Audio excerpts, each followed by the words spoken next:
Bismillahirrohmanirrohim. Assalomu alaykum qadrli ijtimoiy tarmoq foydalanuvchilari va bizning obunachilar.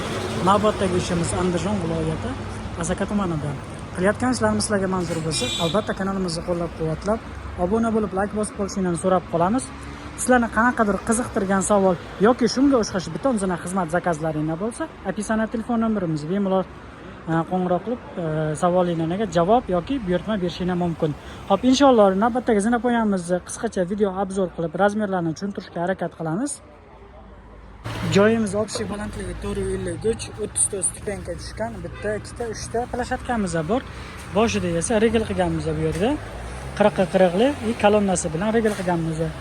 Armaturasini 8 armatura tashlaganmiz bu yerga. 16 li armatura, megawatt armaturasi.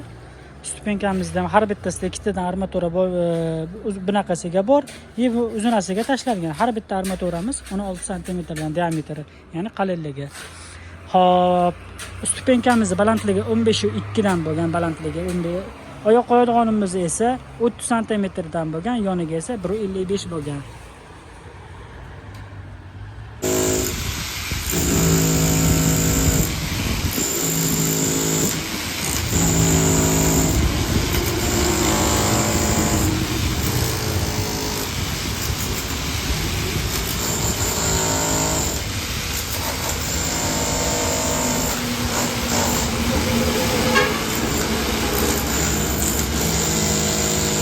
Mana shunaqa zinapoya ko'ryapsizlar mana.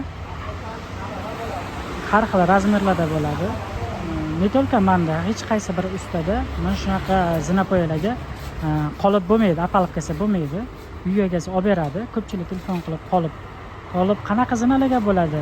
Mana bu fasadni zinalarga yoki o'shalik gulli stupenka qo'yadi. O'sha gulli stupenka qo'yadigan ustalarda bo'ladi qolibda. Unda ham oldi qismi bo'ladi, adashmasam.